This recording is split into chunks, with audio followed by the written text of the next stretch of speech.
clarifications we will be happy to take. Of aqueous deficiency dry eye.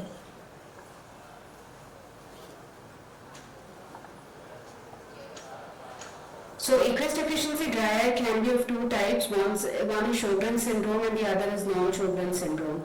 So Sjogren's syndrome is an autoimmune disorder, whereas non-Sjogren's syndrome is one of the most common diagnoses. Could be Stevens-Johnson syndrome and other inflammatory disorders such as mucous membrane pemphigoid and graft versus host disease.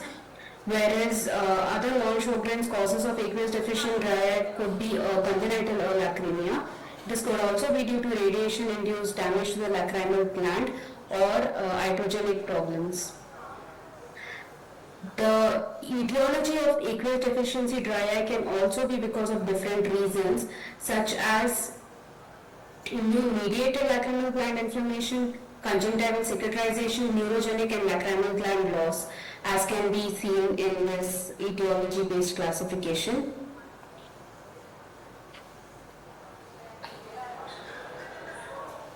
Now, when we talk about what questions do we ask in the history is, when a patient will typically complain about recurrent episodes of redness, burning sensation, reduced vision and itching. And also we should ask them if they are very photophobic. It's very evident on slit lamp examination too.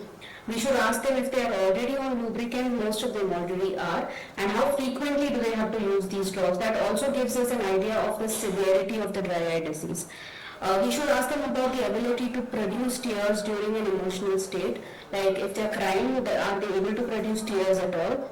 And also there are some questionnaires like the OSDI questionnaire that helps us differentiate between evaporative dry eye and aqueous deficient dry eye.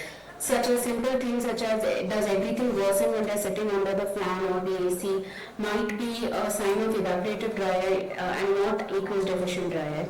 In general examination, we should see how cooperative they are for a detailed ocular examination with maximum slit lamp illumination, and most probably you always need to reduce slit lamp illumination when we are examining these patients, and these patients have a lot of photophobia.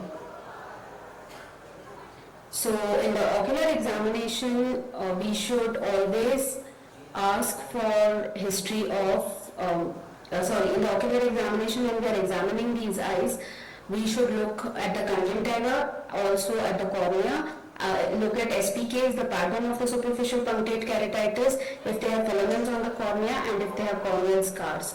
Epithelial defects and corneal perforations will be in very advanced disease. Then when it comes to the other diagnostic modalities, we do Schirmer's. Ideally we do Schirmer's without instilling any Paracaine or any other drop, and it should be done for 5 minutes. And if it's less than 5 or equal to 5, it gives us some idea about aqueous deficient dry eye. However, Schirmer's is not a very objective test. It's a very subjective test and may be dependent on many factors. Also, TBUT is important. Ocular staining score is important here. Osmolarity can be done, although not available for most of us. And we also include lacrimal gland examination in our workup. So when we examine the lacrimal gland, we should know how a normal lacrimal gland looks like, that it is convex, pinkish in the superior temporal fornix reaching till the lateral canthus. However, in cases of aqueous deficient dry eye where the lacrimal gland is affected, such as Sjogren's, the morphological aspect of the lacrimal gland is not normal. It is markedly reduced in size, does not look normal, has a lot of fibrosis, as you can see in these images. These are images of patients with Sjogren's syndrome. The direct visualization of the aqueous tear secretion from the lacrimal gland can also be done.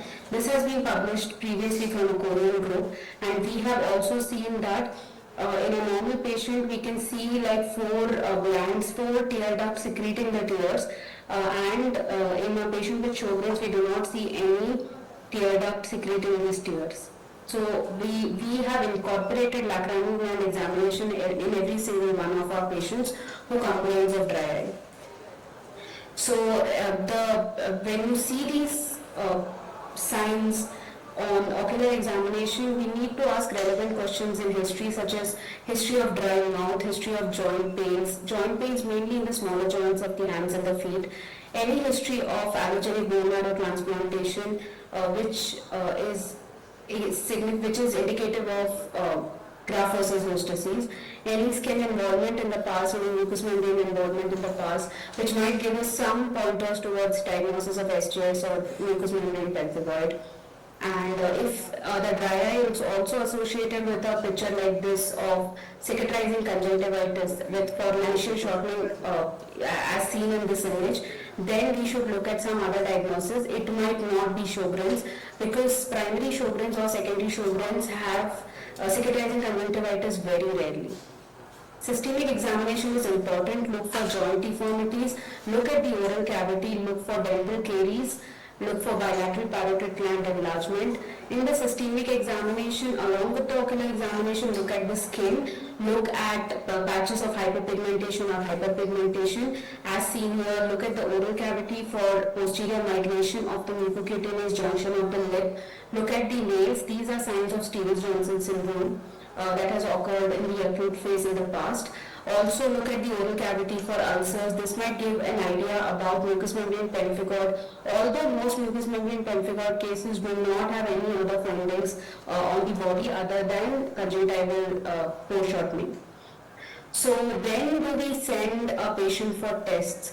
So generally when there is history of small joint pain, there is dry mouth, Schirmer's is low, T-BUT is low, ocular staining score is 3 or more than 3, and the patient has all signs and symptoms of severe aqueous deficiency dry eye such as diffuse SPKs, filamentary keratopathy, then we should send a patient for blood test. And the blood tests that we generally send are ESR, CRP, RA factor and ANA. If the suspicion is very high, we can send an ANA profile also, but this is an expensive test and all patients will not be able to afford this. At that point of time, we can just send maybe anti-SSA if the diagnosis of Sjogren's is primary Sjogren's is suspected. Anti-CCP is something that the rheumatologist send to understand disease activity. According to the ACR, that is the American College of Rheumatology ULART classification given in 2016, there is a scoring system to which the eye scores are not very high. So ocular staining score of 5 or more than 5 and at least one eye is graded 1. Schirmer's test is also graded 1 of less than 5 millimeter. And you need a total score of 4 or more than 4 to diagnose this as Sjogren's. So, although we can see that the ocular staining score and the Schirmer's test might give us a diagnosis of Sjogren's, we should send these patients for blood test, and if that comes positive, we should send these patients for a rheumatology consult. This is a patient with where you can see that the patient has diffuse superficial punctate keratitis in both the eyes. So Schirmer's was low, DATS was 0, and this patient turned out to be having small joint pain since 2 years, and when we sent her for blood test, RA factor was actually positive. This is a wheelchair bound patient due to joint pain, and we again saw that the surface was very poor, had corneal scars, she had repeated episodes of epithelial breakdowns. Schirmer's was low, DATS was 0. She also turned out to be RA factor positive. In fact, after she was started on systemic immunosuppression by the rheumatologist, she became wheelchair free and she walked into our clinic. The treatment of aqueous deficiency dry eye can be both medical and surgical. Medical management includes topical medications, oral medications and scleral lenses, whereas surgical management includes punctal cautery and minor salivary gland transplantations. So topical medications can be artificial tears and medications to reduce inflammation and autologous serum eye drops. So this is a table that we have provided in this review article published in IJO about a year ago, which covers all the medications that can be given for dry eye disease. I will just highlight one is the supplementation with artificial tears. This is very important. The disadvantage is that obviously the patient needs to instill the drops very frequently in aqueous deficiency dry eye, and this also drives up the cost for the patient. And this might be very expensive because a patient might finish 1 bottle a day. So this is not exactly going to be cheap. I won't go into the details of the topical medications, that is the topical lubricants, because that can cover an entire different IC. So topical medications to reduce inflammation are mostly topical steroids, which are short-acting given in the acute phase when the patient is very symptomatic, very photophobic, and cyclosporin eye drops of different concentrations can be given for longer duration. This is mainly to reduce ocular surface inflammation. Autologous or allogenic serum eye drops 20% 4 times a day also introduce a lot of growth factors to the ocular surface, and the disadvantage of these are though that cold chain needs to be maintained and there's always a risk of contamination. Oral medications include systemic immunosuppression. Mainly one of the treatment for Sjogren's is first they are started on hydroxychloroquine, then they might be started on other disease modifying agents such as sulfasalazine, and a lot of them are actually put on methotrexate, and this is mostly the systemic immunosuppression profile for Sjogren's syndrome. And pilocarpine is mainly given to increase oral mucosal cavity secretions. Contact lenses are also very useful in these patients because contact lenses are especially useful in patients with SJS and OCT and also Sjogren's, but because in SJS you might have other adnexal abnormalities, it is more useful. The advantage of scleral lenses is it reduces the dependency on artificial tears and also helps with adnexal disorders, but again expensive, cumbersome to insert and remove, especially for a patient with joint deformities, and if the patient is advanced symplectron, we need to address that before giving scleral lenses. So surgical options, punctal cautery is an excellent option and for patients with Sjogren's disease, and this is one of the patients because this reduces the dependency on topical medications. The only disadvantage is that it may recanalize, so the patient should be explained that every 2 to 3 years they need this surgery again. And puncta may already be stenosed in patients with SJS with advanced cicatrizing conjunctivitis, so the punctal cautery may not be an option for them. This is a patient who underwent punctal cautery for secondary Sjogren's, and she was symptom free after punctal cautery and was very happy. And we have patients who follow up just once every 6 months, once every year after punctal cautery is done. So minor salivary gland transplant is an option especially for non-Sjogren's. I mean non-Sjogren's because in Sjogren patients, even the minor salivary glands might not have a lot of secretion, so it's not very useful in patients with Sjogren's. So we mainly do it in patients with Stevens-Johnson syndrome. So again, the advantage is that dependency on topical medications reduce and a larger amount of tissue can be transplanted, but this is again not a permanent solution, and the ocular surface inflammation can cause the new gland that has been transplanted also to get destroyed with the inflammation.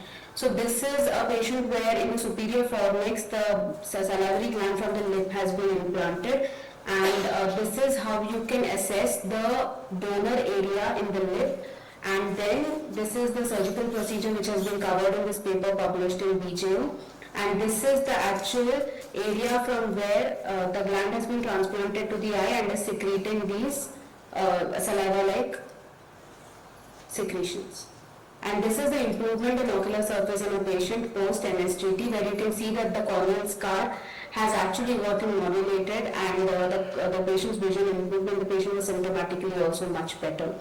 These patients need a lot of counseling. They need to be told that systemic immunosuppression should not be stopped, or they might have even joint deformities. They should be compliant. This is a patient who stopped systemic immunosuppression on her own for secondary Sjogren's and presented with this after a few years, and we had to again start her on systemic immunosuppression, do a punctal cautery, after which her surface improved somewhat.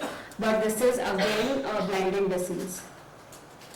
If they are not compliant, they should be told that they might have vision threatening complications such as a corneal melt. So in Sjogren's, ocular mucous membrane pemphigoid, SJS, GVHT, the treatment modalities are slightly different, with Sjogren's and ocular mucous membrane pemphigoid mainly relying on systemic immunosuppression, whereas SJS has some more surgical management options, and GVHT again needs systemic immunosuppression. For all these recalcitrant cases, we provide autologous serum, and we do not actually do punctal plugs in aqueous deficient dry eye. We believe it's better to do punctal cautery in these cases since it's a permanent modality. There might be a lot of diagnostic dilemmas in these cases because although we may see the dry eye, the patient is complaining of joint pain, sometimes the RA factor comes negative, and even the ANA may come negative, and the rheumatologist may not be willing to start these patients on systemic immunosuppression. However, it is better to have a rheumatologist who trusts you, who trusts your diagnosis, and who is willing to start these patients on systemic immunosuppression and not wait for any of these markers to be positive. Although this is a very, very controversial thing to do. So I'll end my talk here. This is one of our the review articles published recently, and you can probably go through this to understand aqueous deficient dry eye better. And I'll summarize this presentation by saying that systemic history taking is extremely important. I prefer to send these patients for systemic tests and then explain to the patients that this is a manifestation of the systemic disease and how the management of the systemic disease will improve the ocular condition also. And I refer all my cases to a rheumatologist, and I emphasize the role of frequent follow-ups with both myself and the rheumatologist. I explain the role of systemic immunosuppression to patients and the need for compliance, and we play a very important role in diagnosis of these autoimmune conditions, helping the patient and probably prolonging their life. So it's very important to understand when to pick up and how to pick up this disease. Thank you so much. The amount of time that we spend in the clinic for a patient with aqueous deficiency dry eye is almost 3 times the time that you would spend with a patient with evaporated dry eye, because we have to rule out all these other systemic problems and reiterate the importance of not only the systemic, not only the ocular therapy, but also the systemic therapy, because many times we see the patient losing compliance on that, and that of course affects the dry eye disease. Now we have Dr. Pooja Khamar. She will take us through a biomarker